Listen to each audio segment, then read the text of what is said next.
Good evening, YouTube. For anybody who is joining right now for the live experience, I just want to thank you for your interest in that.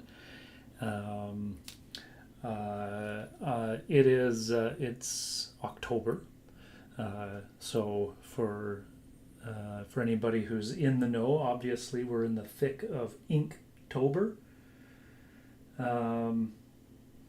I'm admittedly not 100% right on track with my Inktober drawings, but this is just a friendly little friendly challenge anyway.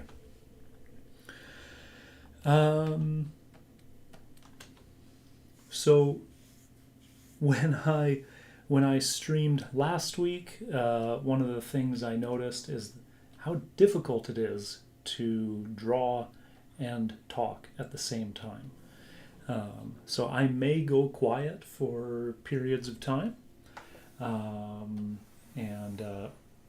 don't think that I've disappeared or anything like that. I'm just kind of caught up in the moment of the drawing.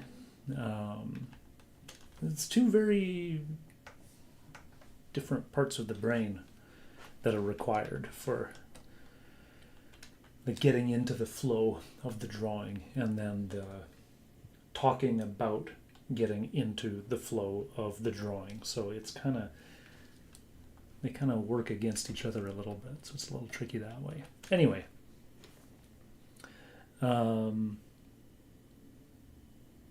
I'm currently working on a piece for the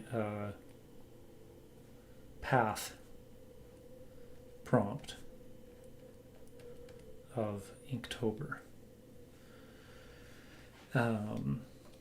So as it usually goes, this started off as a much smaller thumbnail sketch in my sketchbook,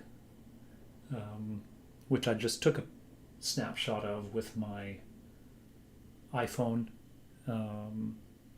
I inked it roughly, just did a rough ink pass. That was with a Pentel brush pen on the paper. You can see the grains, the thread. You can see the texture of the paper there, but there were some kind of key elements in the idea that I was trying to get even at that early stage, because really the thumbnail is the idea stage, and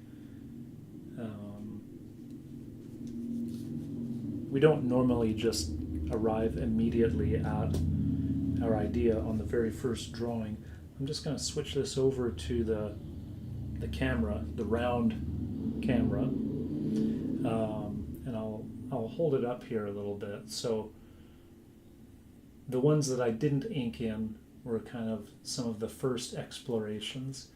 It's fairly faint. You might not be able to see it clearly, but it started off with the idea of, okay, how do I make that path?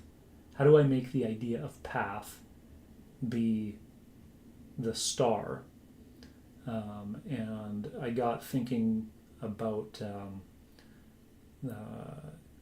adventure stories and sort of the lone hero. So eventually I widened out the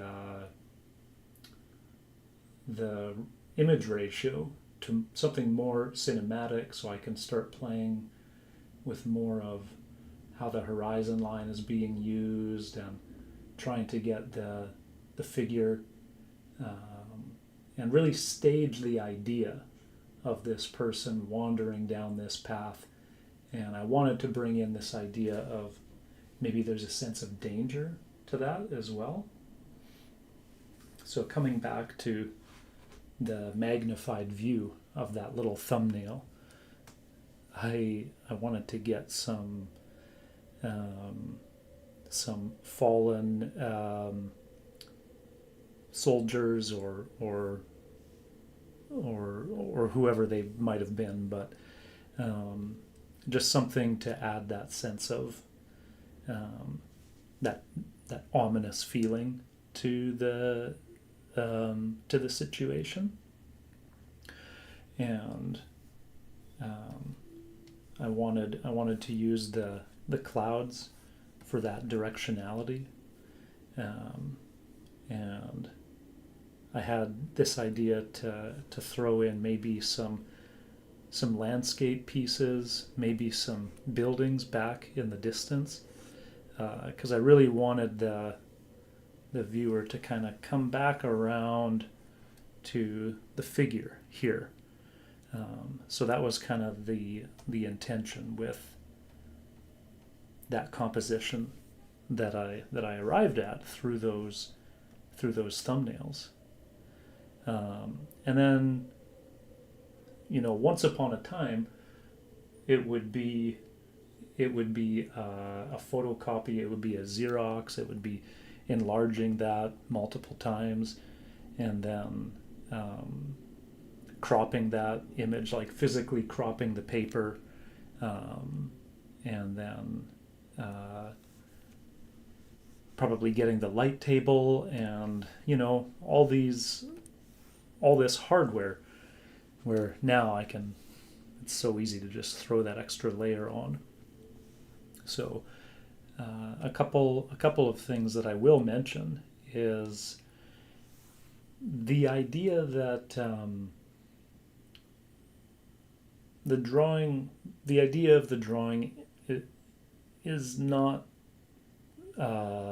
final. It's never really final. It's always up for debate, up for negotiation, up for improving upon. So even at basically every stage in the process of creating the image is an opportunity to make a better statement. Whether it's a landscape, whether it's a lone figure, whether it's a sight gag, whether it's a commentary piece that's just fairly straightforward. There's always a statement that's being made, and so every step in the process should be used to make sure that that statement is as strong as it can be, as appealing as it can be, because as visual artists, we're in the business of entertaining people, and a big part of that is the visuals that we create should be appealing, should be intriguing. So the tree, I'm still playing around with the tree a little bit. You can see that that I'm kind of experimenting with what if the tree actually leaned more in the other direction. I'm not set on that yet, because I kind of like the idea in the thumbnail that the tree came around this way and sort of supported the idea of bringing the focus back around here. So I may actually revert to that. We'll see. I'll be utilizing some iterative drawing to keep improving the idea. So drawing through iterations, keeping and improving what's working, discarding what isn't working, and really honing in on the core idea through that process. If we take a look at the figure over here, it's still in a very rough stage, but essentially what I'm focusing on right now is I'm just trying to bring in a little bit of structure into it, because eventually, once I do move on to the final inking stages, I want there to be that underlying structure. Come on, there we go. I want that underlying structure to be there because that's going to give me some peace of mind, or some. It's going to give me the ability to ink a little bit more fluidly. I'm not going to be trying to ink explicitly what the underdrawing has in it. The underdrawing for me is a guide, and if the line flows out a little bit differently in the final pass, then so be it. I'm not interested in sticking with the underdrawing just because. I would rather have those avenues to improve with each step. So yeah, the more I kind of take a step back and squint at this, the more I think that my first gut reaction about that tree was correct, because the tree is kind of the one thing that's not supporting the directionality in the image right now. Also, the mountains, they're kind of faint on a back layer here, but those mountains, kind of debating whether or not those are working against the final statement.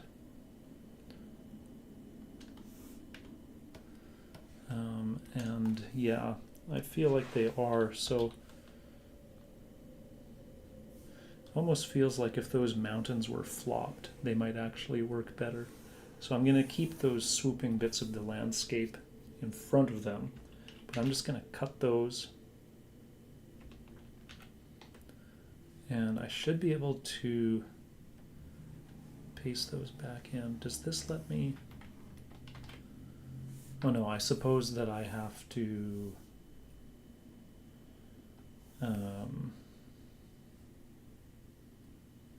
oh yeah, I'm thinking that this is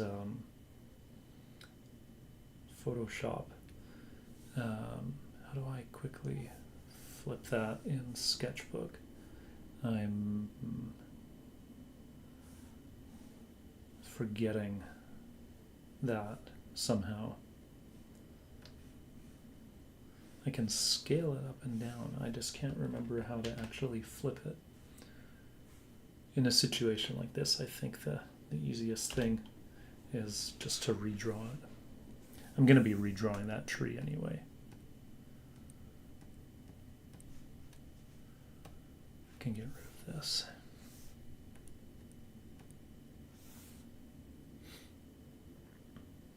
Yeah, so I think what I'll do here is I'm just going to merge these layers. Oh, I merged the wrong layers. Let's unmerge those. Where's the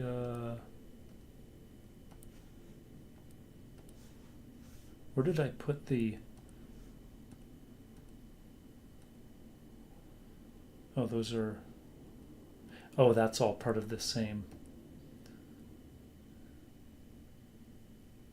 Right, okay. Yeah, I'll keep the landscape there, and I'm just going to do a pass. Oops, wrong one. Let's drop the opacity down on the figure there. Because yeah, like this is nice, but I'm kind of feeling that this can even loop back in this direction more.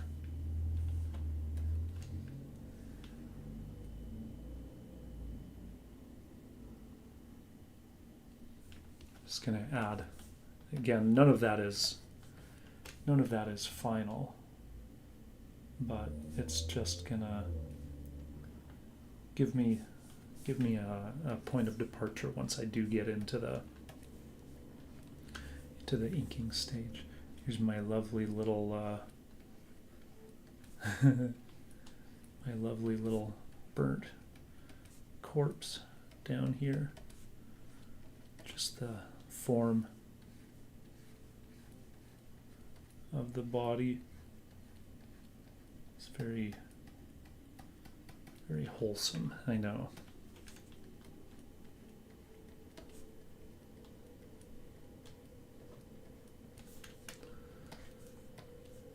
I don't know if they deserved that or not.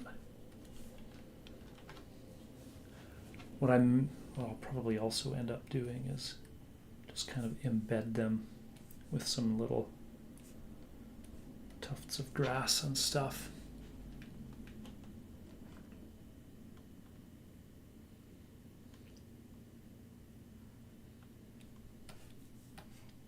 And yeah, I do like the way that loops around and carries into the rest of the image. So let's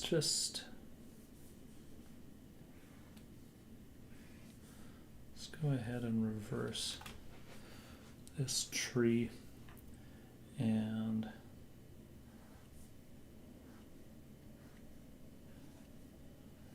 maybe we can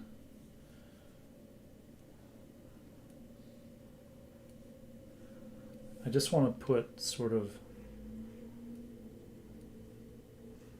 volumes of shapes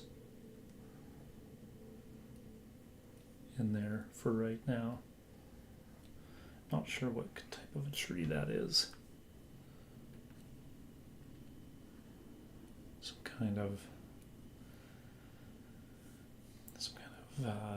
blossom, perhaps.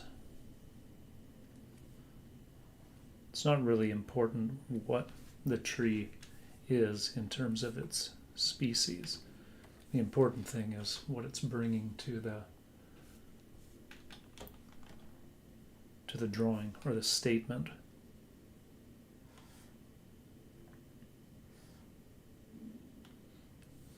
Yeah, I like that better.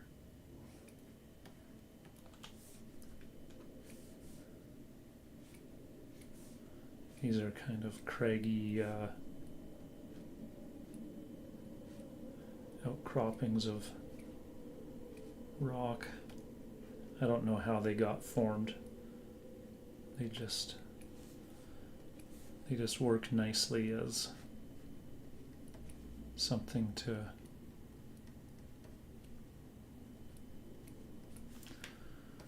lead the eye or keep the energy going. I think I got a little bit carried away on those. Let me just get rid of that. Simplify that a little bit.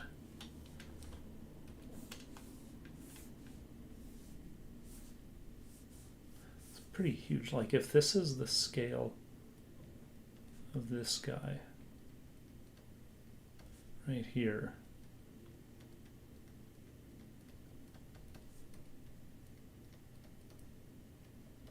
and these rocks are back in the distance, then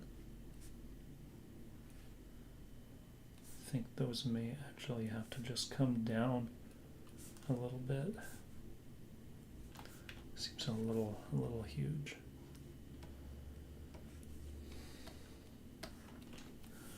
Dude, here I'm more or less feeling that.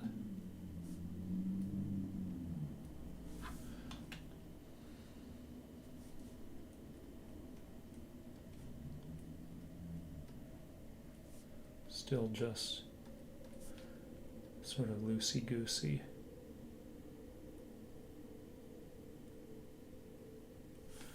with the hair.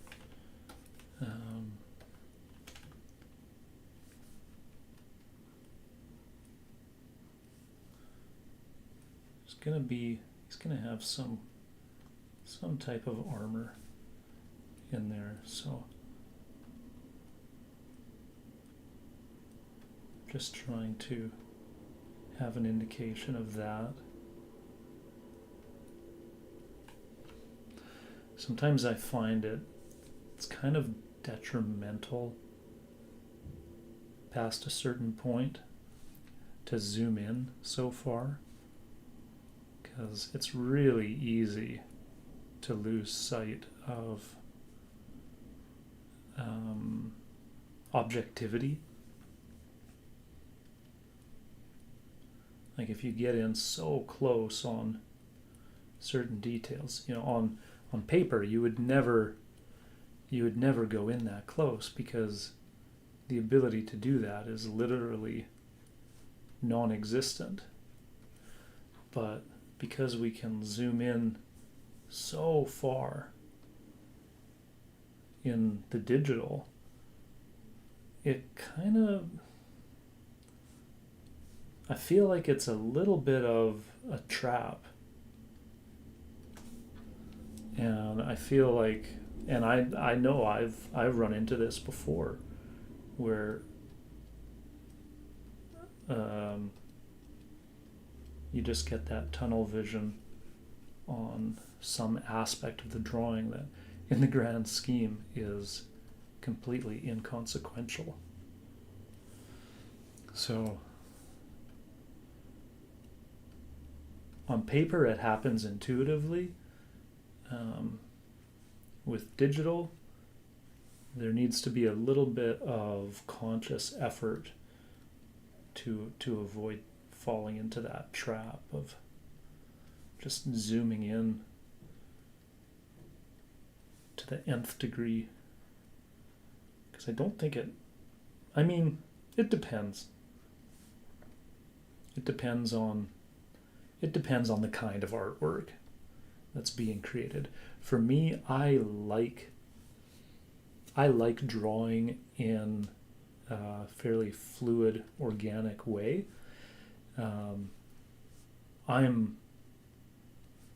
I'm blown away and impressed when I look at really highly technical drawings, but to sit and do that doesn't exactly tickle my my fancy. I'll watch other people do it, people who are much better than me, and I'll focus on what I enjoy drawing. And really, at the end of the day, that's what it's all about. Do you enjoy the process of creation?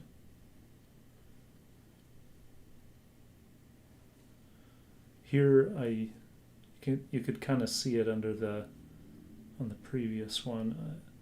I've just got this image in my mind. Maybe it's from watching the old animated Robin Hood a lot as a kid, but I've kind of got this image of my mind of these sort of, which strikes me as sort of that regal shape.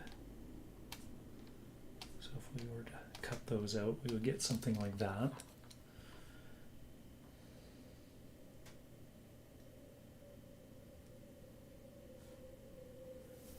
And let's get back to and I wanted to introduce the cape on this character, and I want to make sure we get the sword hilt really nice in the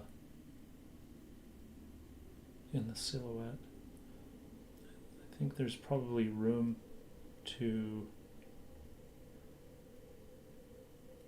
make that sword handle a little bit more authentic, because really they would on a big broad sword like that, there would be room for both hands, on the handle, on the pommel.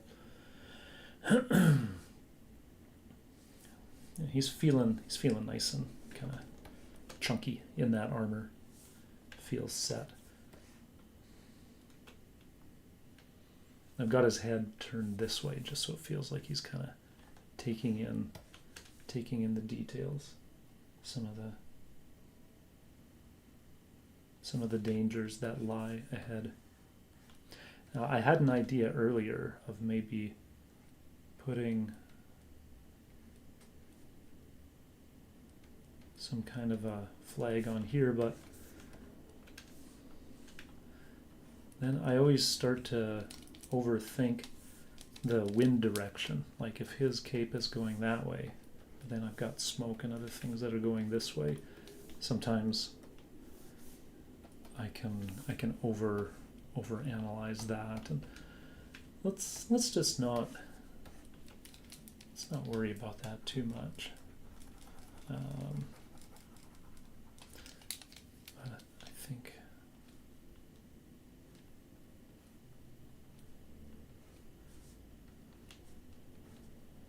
getting a little bit more abstract with that will be nice, though.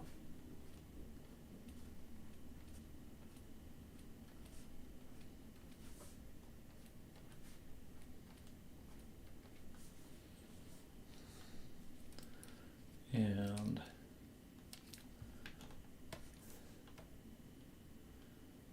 yeah, just draw our eye in a little bit more.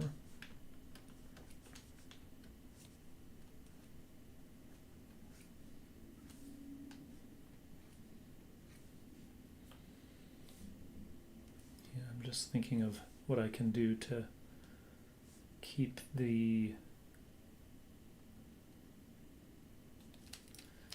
energy of that cape looking really, I think a little bit of asymmetry on those folds is what we need to do. Maybe even here a little bit.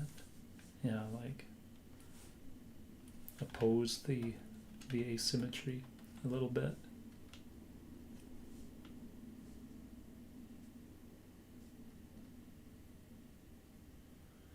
Probably not how that fabric would behave. But again,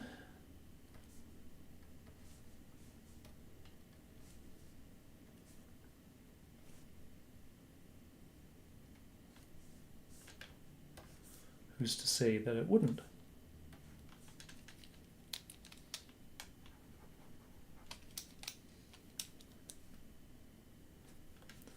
And with each stroke that I'm making there, I'm always just trying to be mindful of the actual curvature of what's happening here, and how that comes around here, and how that loops back around to the front there. Because all of that is going to inform even the tiniest impressions of pen stroke.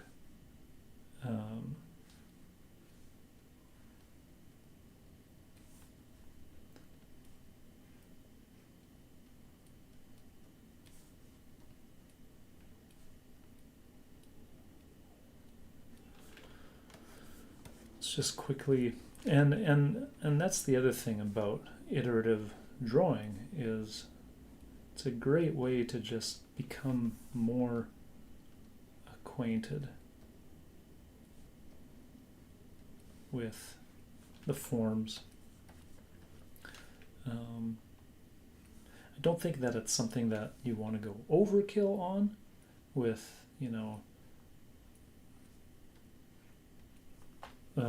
just like infinite redraws, because at some point something's got to give. You're going to have to move on, but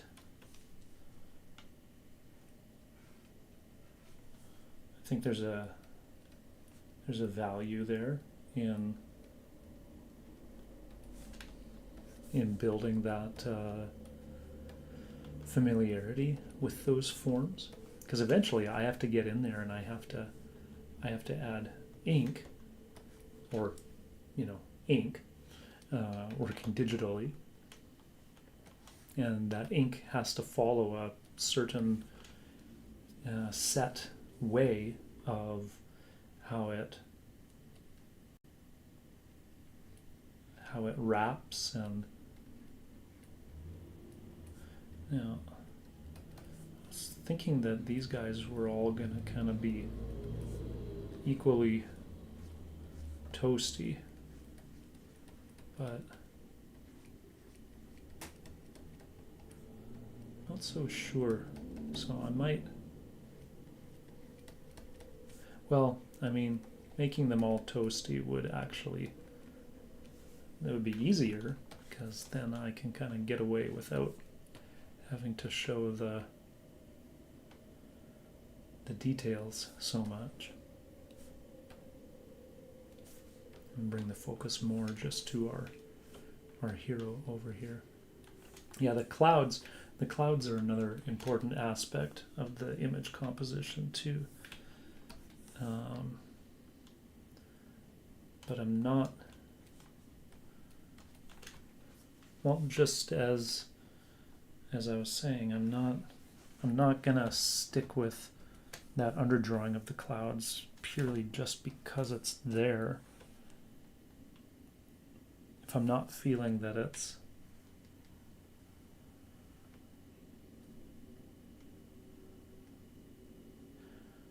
and yeah, maybe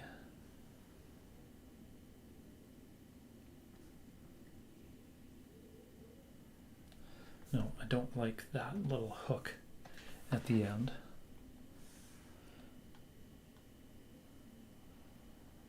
But I kind of like just simplifying the shapes of those clouds. Not everything has to be fully detailed to the nth degree. Sometimes there's a benefit in leaving out some details here and there if it's going to help bolster the detail in other places.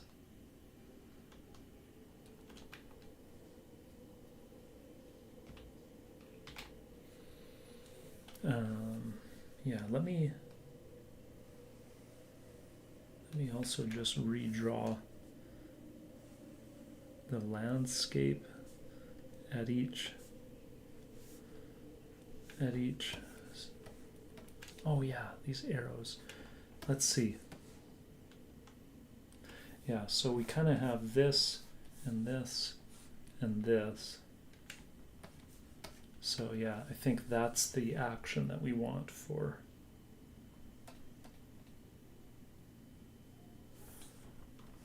those. I'm actually going to exaggerate the size of those a little bit more though. Arrows are actually quite long. Maybe I'll break up the arrangement of them a little bit as well.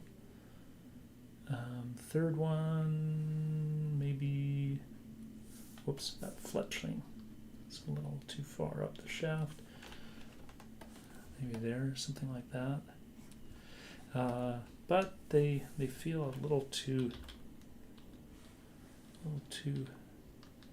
steadily placed. So what if we just let's do that. Let's just offset those a little more. Something along those lines. Yeah, I like that better. So not sticking with anything just purely because that's how I drew it on the underdrawing. Every step is a chance to make it better. Every iteration. Even with the landscape. I think some of my landscape is maybe getting a little too repetitive, a little too parallel there. So I'm actually gonna I'll introduce more of a rise here, and I think that's actually going to help with the eye direction anyway. And I do want to be mindful of my path over there. Now, trees tend to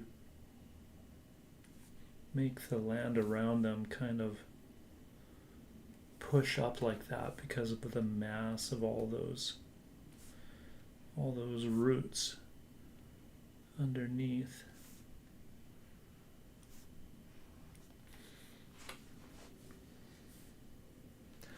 And I had indicated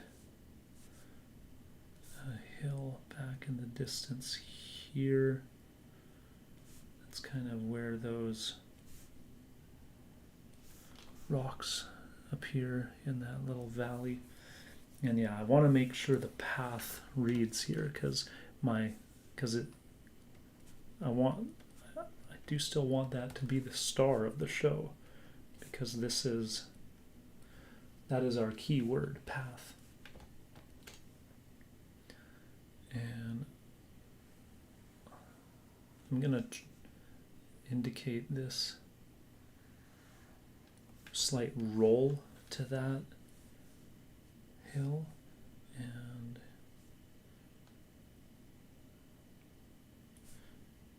on the next one back, I think I'll bring that in around there, and then the next one back, I can bring that in around there.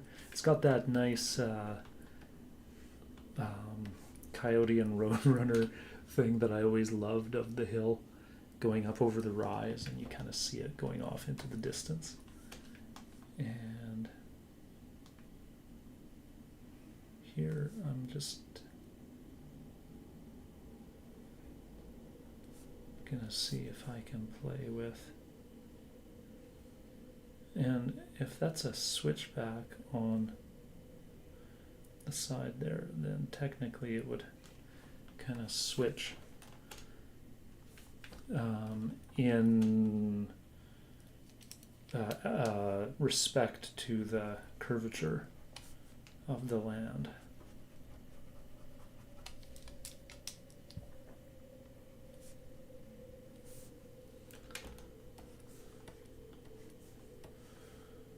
Okay, so that's back there. What if I turn off some of the under layers now? Let me just throw my guides in there again. Something is still turned on. There we go. So currently we're left with something like that. That's the latest redraw. And it all comes from that original idea. I'm just letting my eye wander around right now, trying, without forcing my eye too much, to see, is my eye really getting led around the way that I wanted it to?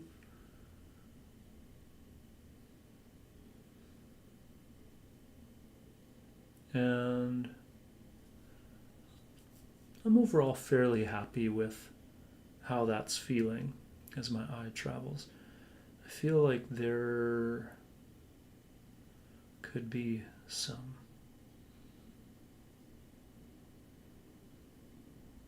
improvements, obviously.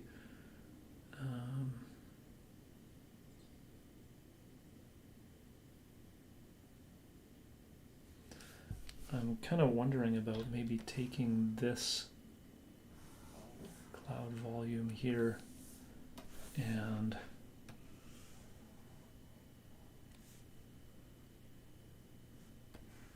what if we actually had something like that with those clouds? That actually, I like that better.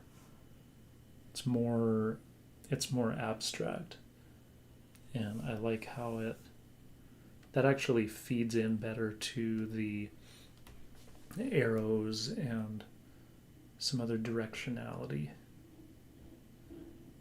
that's there. So I'm going to go and say check mark to that.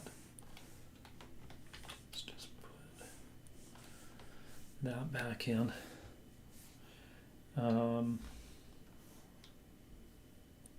Move some of that just to clean up the page over there. Oops.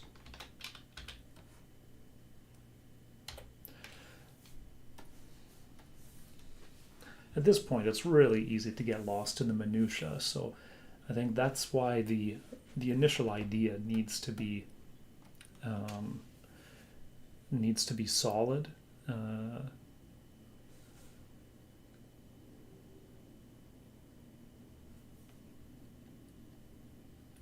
You've got to feel that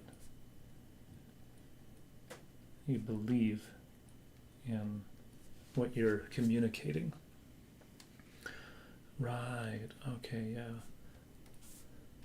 And also, when I do go for the final ink, I don't want to belabor a bunch of tiny details. I want to keep it fairly simple and fairly bold.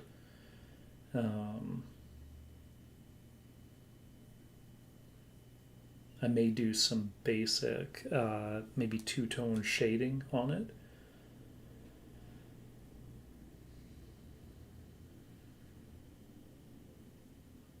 Let's see, I'm not sure about these.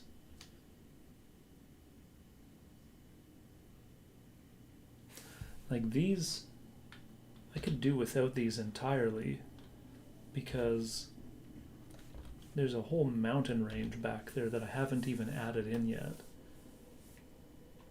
And that's basically going to do the job of what those are doing. And the mountain range, I could fade that back in the final ink just by using a lighter tone on that.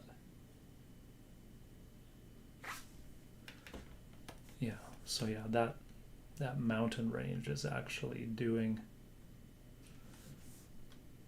the job of what I was thinking those little jutting rocks would do.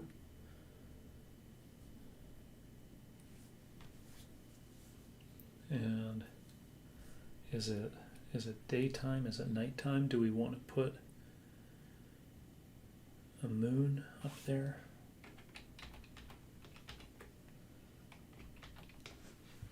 Debatable. I think we could throw maybe another couple of, just to break up the symmetry of it.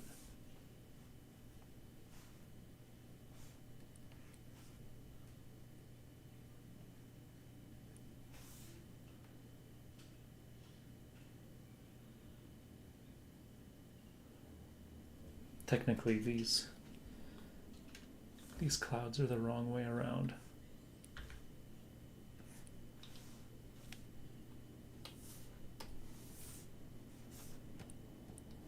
Oops, come back here.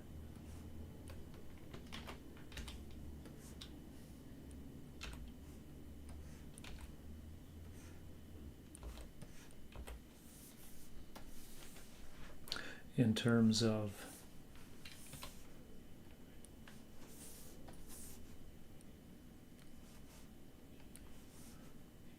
the flat and then the poofy. Now it's getting symmetrical again.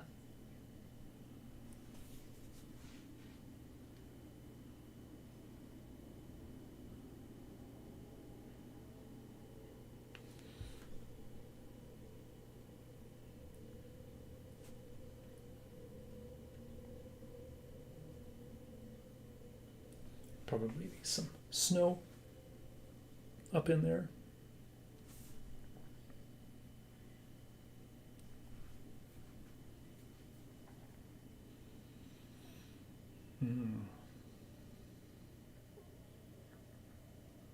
Wonder if I need more bodies.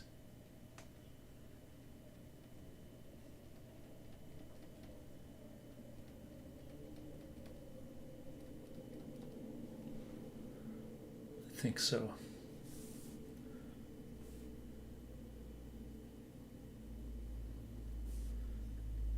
Somebody's slumped up against the tree.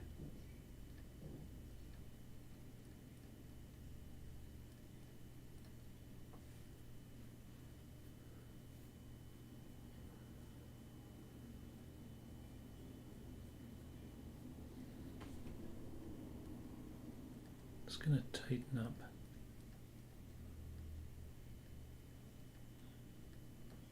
those contour, or not contours, but it's more like, well, yeah, I guess those are contour lines. Tighten those up, and that's going to give us a little bit more indication of what those will look like as a, you know, maybe there was a, maybe there's an unruly dragon loose in the area. And like Geralt from the Witcher storyline, maybe. This is our reluctant hero.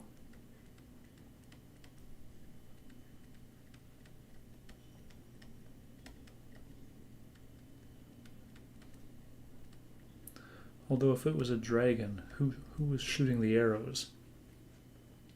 So maybe it wasn't a dragon. Maybe it was a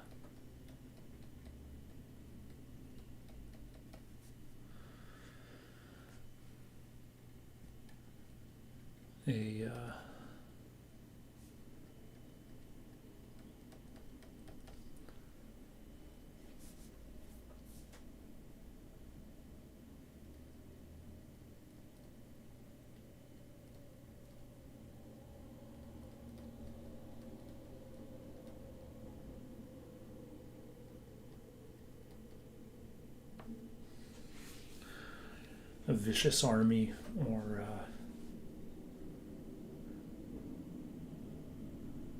something along those lines. Path.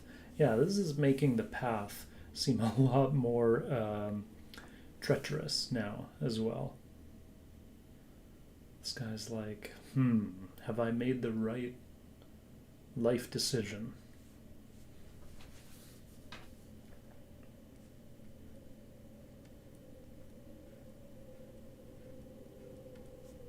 I don't want to belabor this too long because I want to get into the actual inking pretty soon.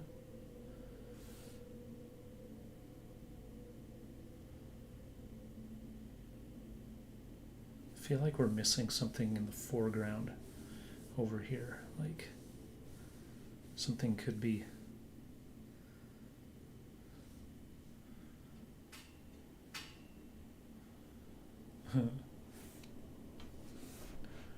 do we want to be as on the nose as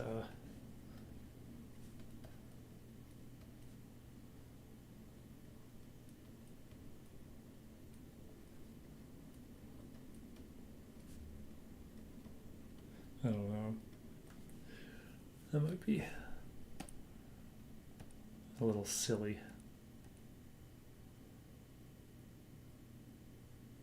Or maybe not. I actually don't mind that. Let's see.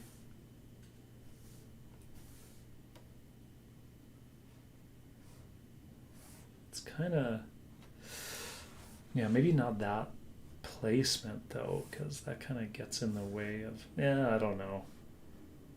Kind of gets in the way of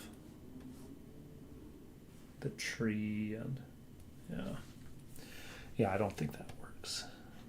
We'll just garbage that. That's why I love just throwing a quick idea on a new layer. I'm not sure if it's going to work, just test it out. Also, I love stuff like this just to bring that sense of scale. Otherwise, who knows how big that tree is? Everybody knows roughly how big a person is.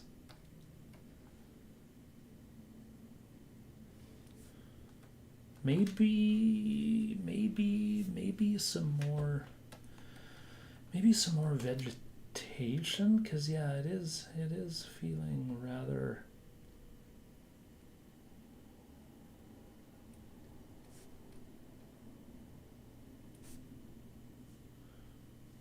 sparse in that department. We could get different things growing as well. You know, there could be, doesn't all have to be trees.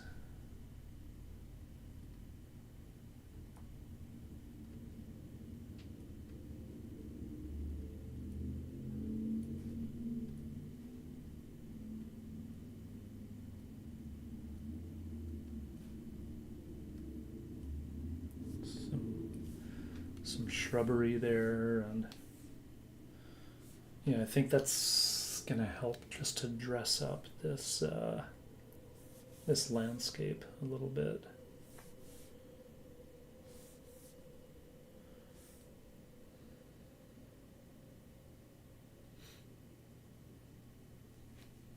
Maybe that's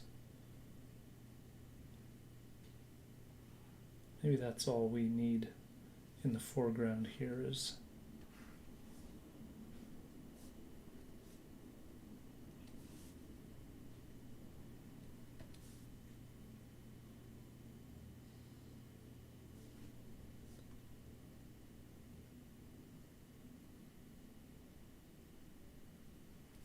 just be some simple, something that's going to help maintain the,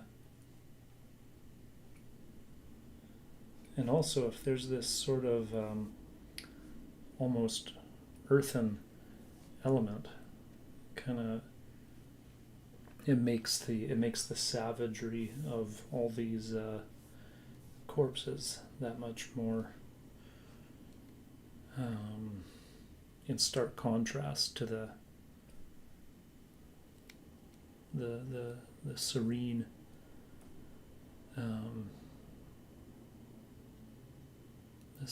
energy of the nature.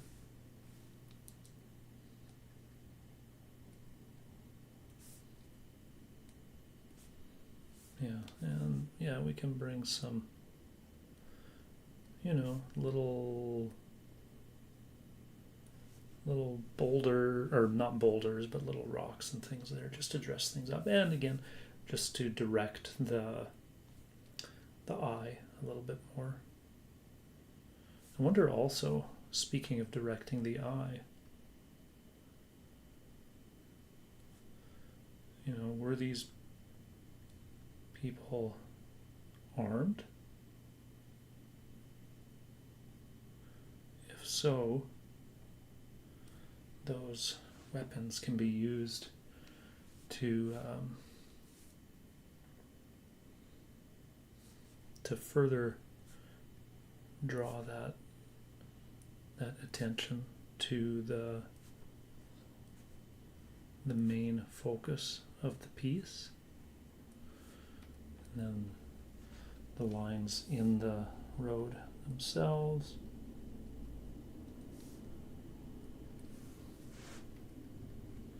Okay, feeling overall pretty good about that.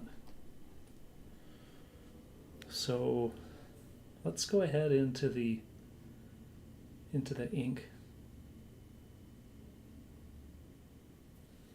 So let's drop the opacity down on this. Let's get a new layer in there. I guess I can make this a little larger. And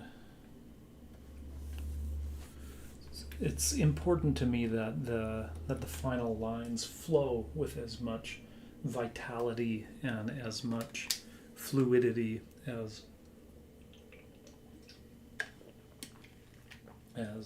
even the original thumbnail and some of the searching lines that came before. So I'm not that interested in. Oh, the horse had a tail that I forgot. Well, that's okay.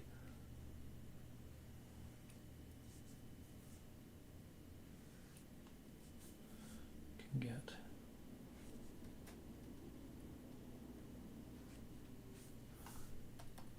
Hang on a second. Oh.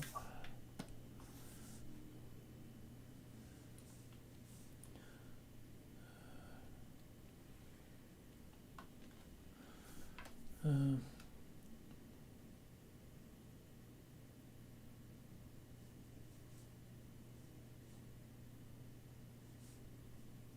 do try to avoid undos, like unnecessarily I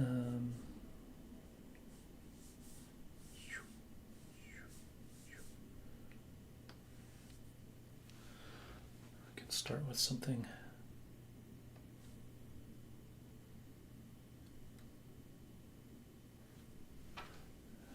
simple like that. And I am going to come in a little closer just so that I can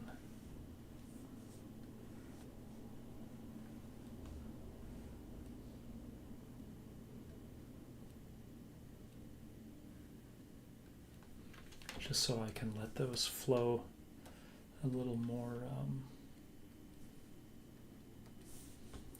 freely.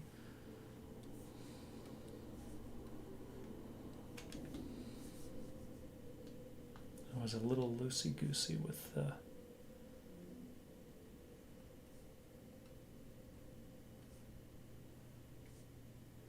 some of the details of the armor. So, oh yeah, and there's and again, let's not forget. Again, it's that zooming in can really.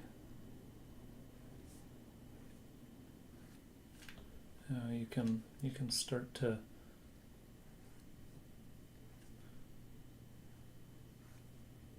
stress out about things that in the grand scheme you're not even gonna really see, because at the end of the day we're gonna be way back here like this. So zooming in is it's more so just to help with the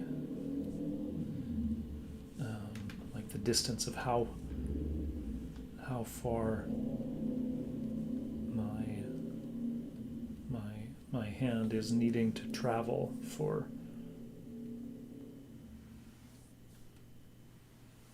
making these lines.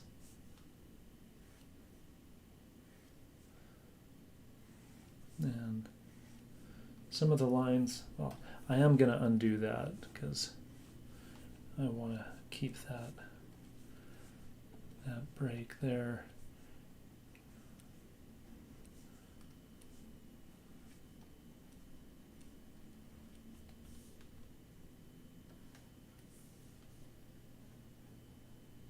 But here, let's just try to be mindful of the fact that we're zoomed in pretty far right now.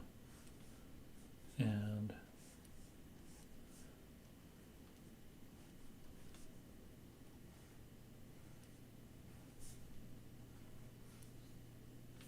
if I get too caught up on these zoomed in lines, it's not going to really be worth the effort when we get back here. So it's a good idea to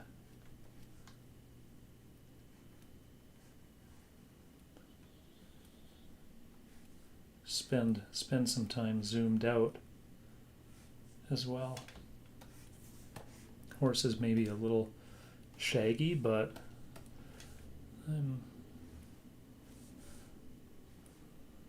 I don't really have an issue with that. Just indicate some of the horse's musculature there. Get the rein going in between. I wanted to introduce this extra bit of rein down here just to have, whoopsie, a little bit more business there. I'm not interested in closing all the lines off either. I want the end result to feel as full of life and vibrant as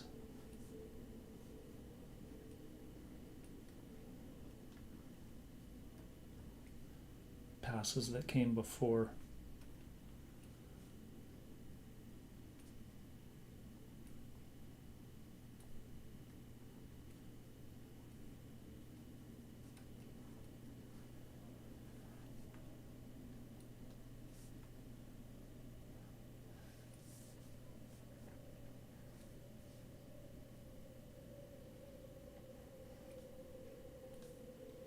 I want to give the fabric a thickness, so just being conscious of the way that it curls, how those lines meet, what happens when they meet.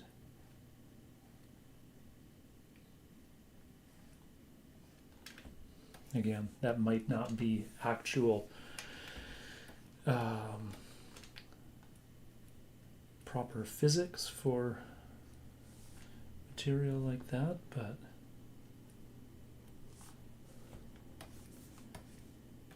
I like the way that it looks, so I'm fine with it.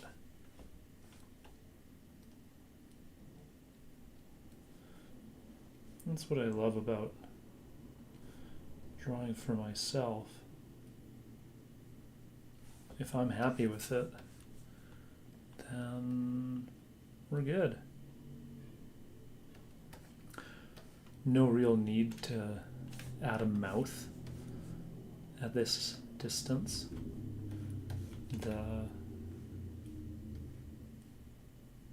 The hero of the piece is the path, after all. Our little knight here is just or whatever he is. He's just a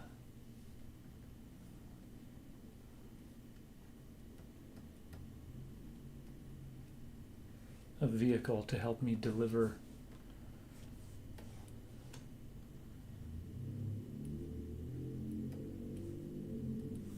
that's going to kind of blend in with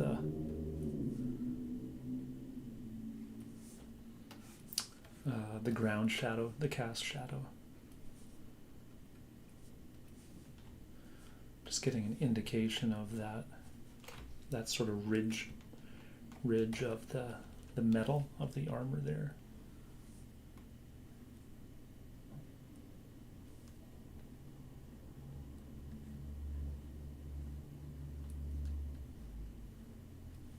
There. Just adding a little vitality to those lines as well. I'm a big Will Eisner fan, so I feel like I'm always kind of paying homage a little bit when I'm drawing stuff. So I'm fairly happy with the weight and the structure and the feeling of those forms, which was made easier because of the structure of that underdrawing. But there are differences, there are discrepancies from the one to the other, but those underdrawings are purely just a means to an end, by no way written in stone. Now, yeah, I think I'm just gonna stick to the sort of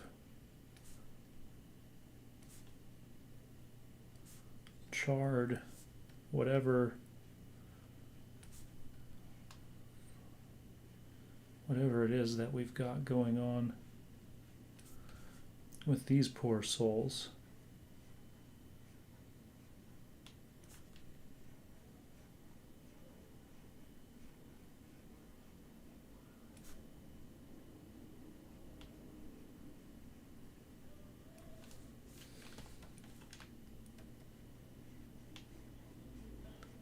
Just being mindful to bring some recognizable anatomical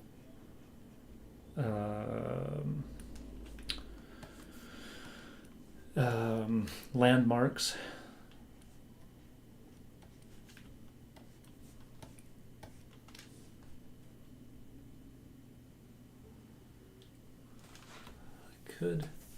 Maybe I'll yeah, why not? Let's just make sure these are nice and straight.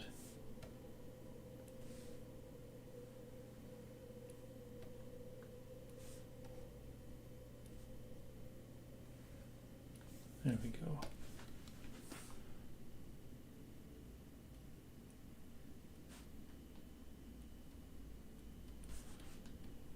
Not gonna be overly detailed. I kind of like that there's a kind of a shadowy quality to them.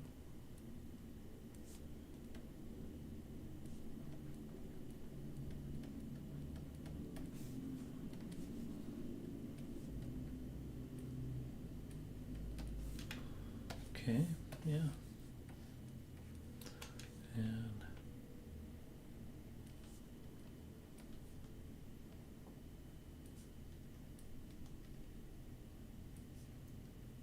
get some of those tufts of grass there.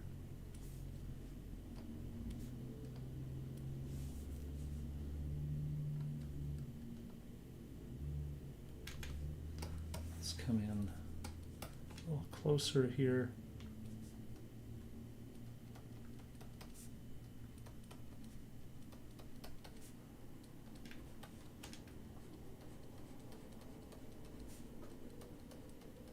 Just wrapping the lines around the form. There's a slight curvature to it. Everything looks kind of charred.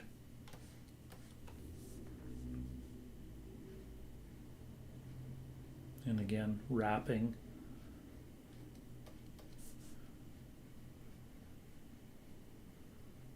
Wrapping around that form.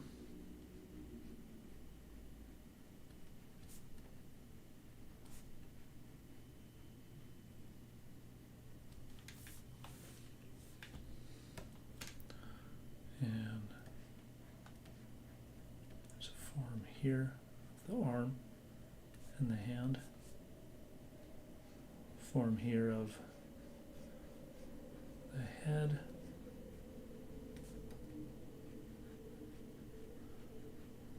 Takes me back to getting in trouble as a kid for drawing violent images. Well,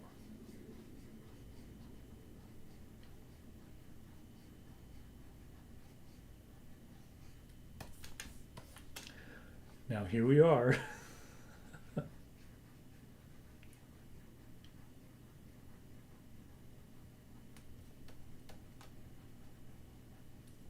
Just wrapping.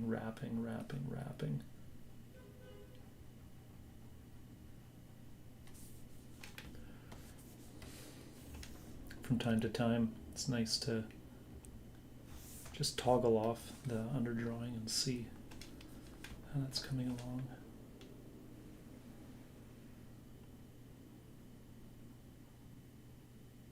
Again, I'm not trying to explicitly match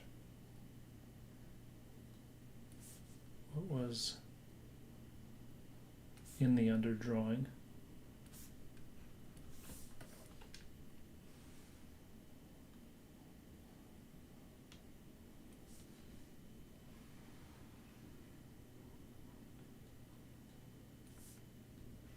It was a suggestion at best.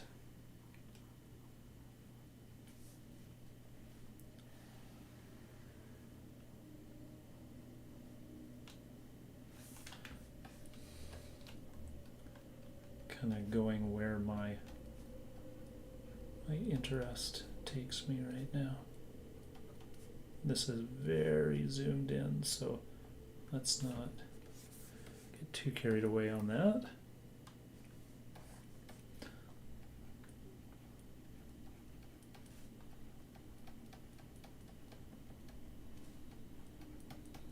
And now I'm kind of operating with economy in mind. Even though this is a drawing for myself, still I don't want to spend the whole night just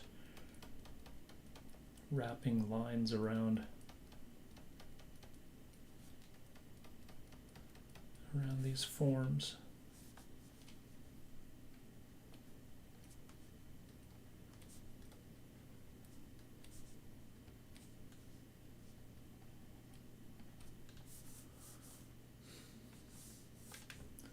I could have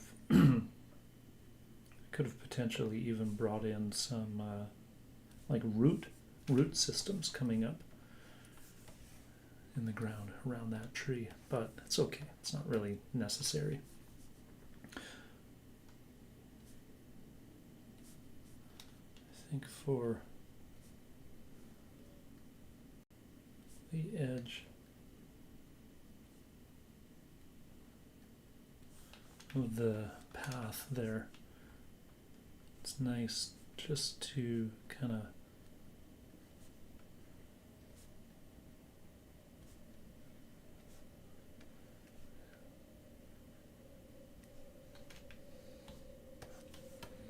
have some little grassy bits there that kind of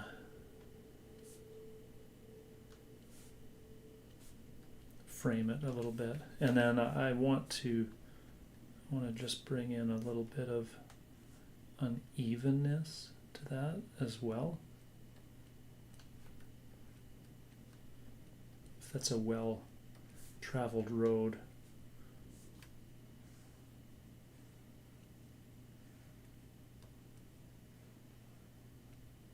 Probably have a fair amount of rutting going on.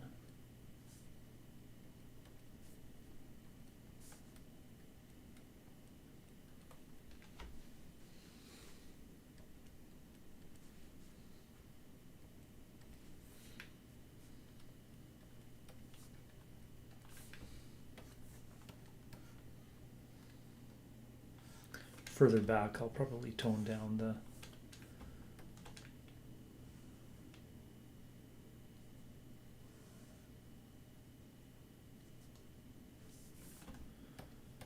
the surface detail. And then, oh yeah, this guy's still smoking.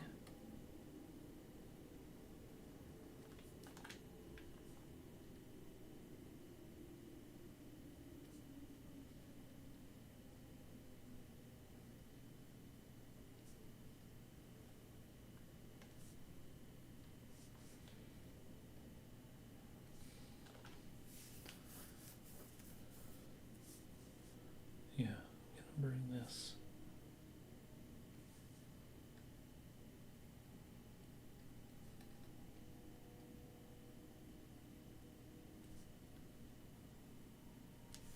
Have it kind of alternate there.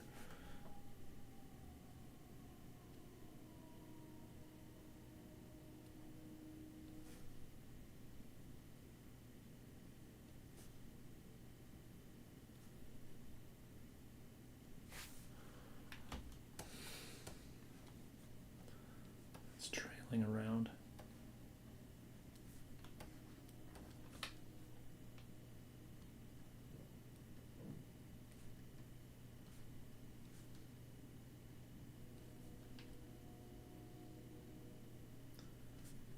wrapping some more forms. Wrap, wrap, wrap.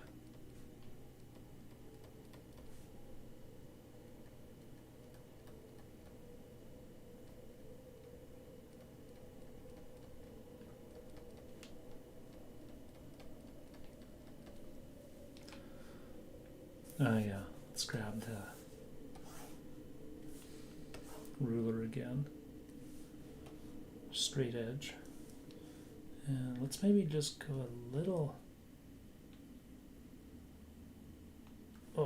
taller on that. Okay, that's down here.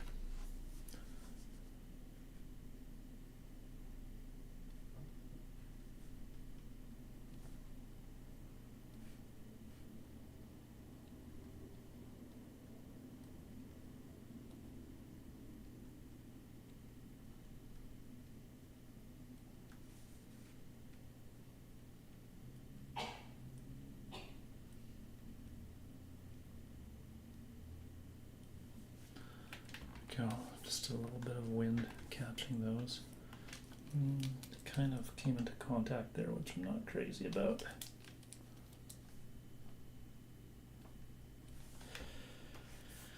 And, yeah, I'll continue on like that.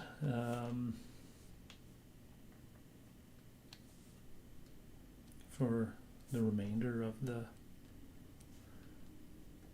inking, or inking for the purists.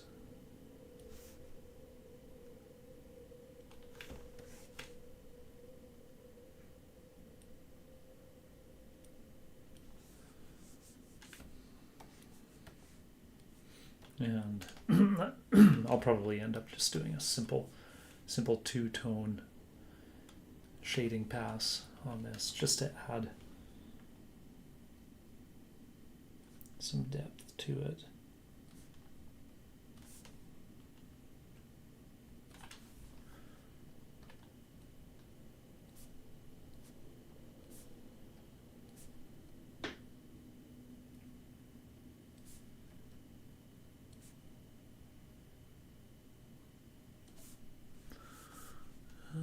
It's coming down here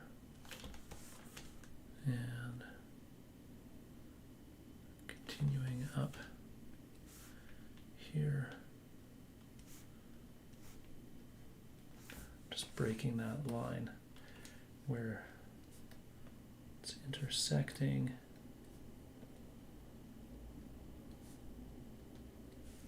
Might be possibly covering the path a little too much, but I think it's fine.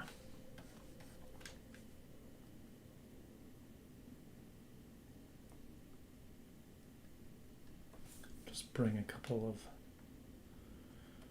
tree, recognizable tree features in there.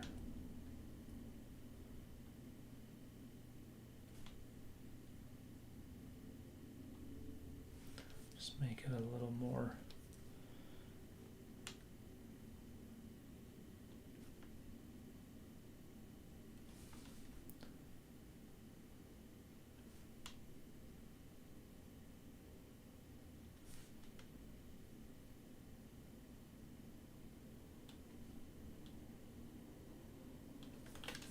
like those branches are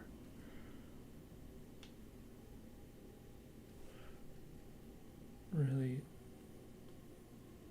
coming off of that trunk.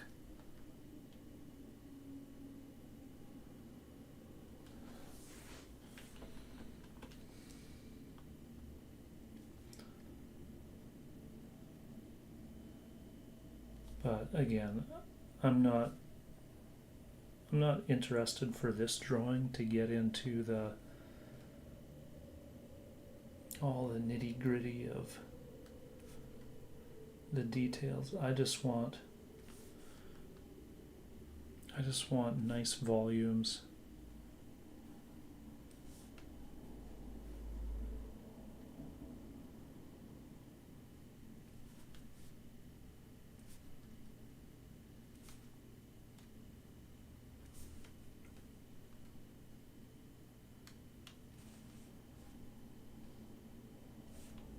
Oops, tangent.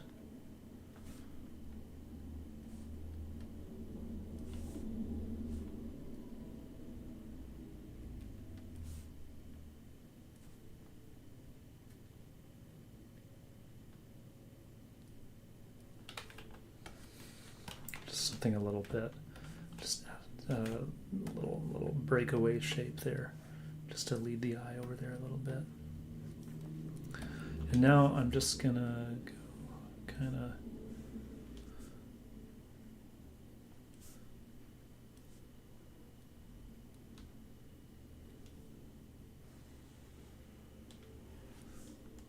loosey-goosey.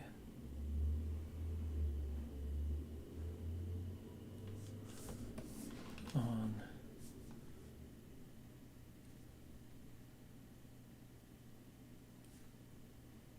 the final details in the distance.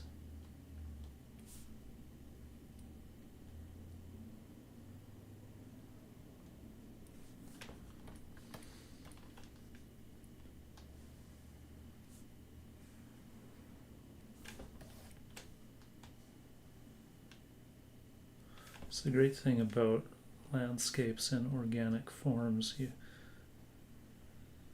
can get away with your line kind of crawling a little bit here or there.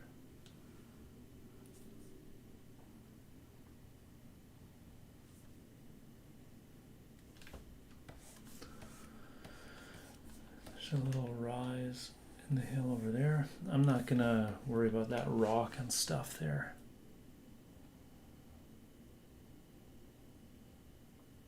There's enough going on. And try and get a nice bold shape there. And there as well.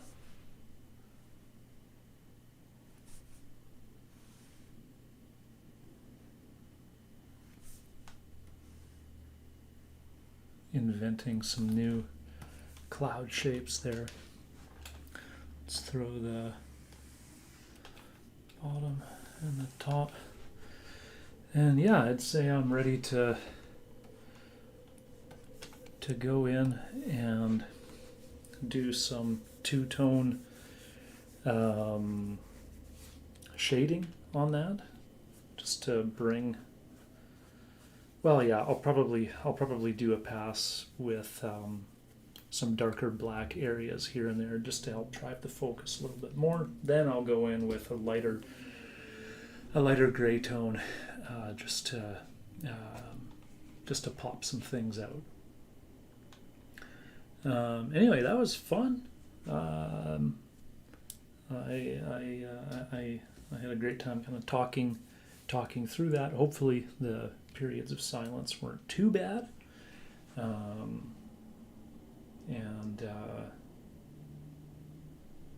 thanks again to everybody who checked in live to join me for that.